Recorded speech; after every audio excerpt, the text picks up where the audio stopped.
The impact of crime is far-reaching. And no matter which side of the state line you live, the consequences impact all of us.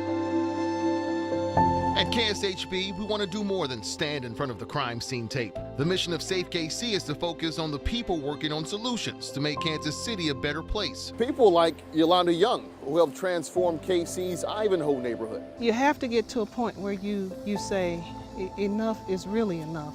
We used to wonder, why doesn't somebody do something? And so finally one day we looked at each other and said, maybe God wants us to do something. Or the Healing Pathway Victim Service Agency. They help the youngest of victims. A lot of our children have been witnesses to homicides, and that is something, to me, it strips a child of their innocence.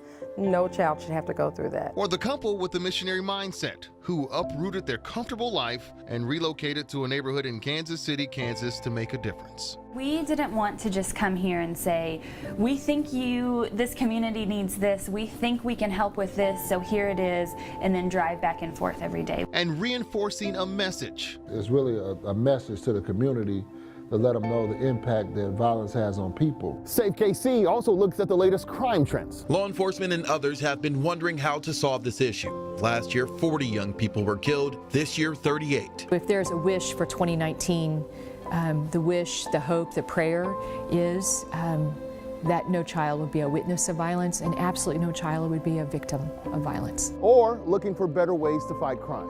Officers on midnight shift, sometimes there's nothing going on. Go around and check some businesses for us, let the businesses know that we're out there. We've also shown how crime has been driven down along a popular bus route, all because of some minor changes. I have a report that was given by the chief of police that says from the time a year before to a year after the Truce Max came online, that crime went down 20%. Robbie Manikin is president of the KCATA, and he's not just thinking outside the box. We're kind of blending that in to think a little bit outside the bus, if you will. Safe KC has highlighted how social workers are helping police officers on the street. We meet every other week and kind of have a staffing, and we will have this moment where we just kind of like all lay our cards on the table. Like, okay, here are the ridiculous things I've seen this week that were really tough, and here were the amazing ones. One of our social services down in Metro helped a gentleman get a dog because his had died. And how officers in Olathe are using bikes to build bridges with teens. I did not ever believe in 1,000 years I'd be working with cops or anything. And now look at us here, we're working together, making a better community. It's a way for us to really get out in the community in a different way. You don't build relationships during a crisis, you build them beforehand. We also gathered a group of powerful women from right here in the Metro to talk about the state of our community. If you're always saying somebody should do something, that somebody's probably you. And I think that is so true in our community because we see so many things and we think somebody should be doing it. In the African American community, we're not really big on mediation, counseling, getting together as a family, and let's talk about it. When will your family get together and have a family meeting? We recognize youth are our future. What kind of future do you want?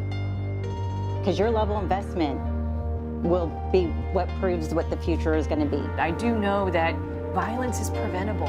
It's preventable. It is more preventable than the flu. It is. And the health department doesn't give up because people get the flu every year. They don't give up. We do not give up.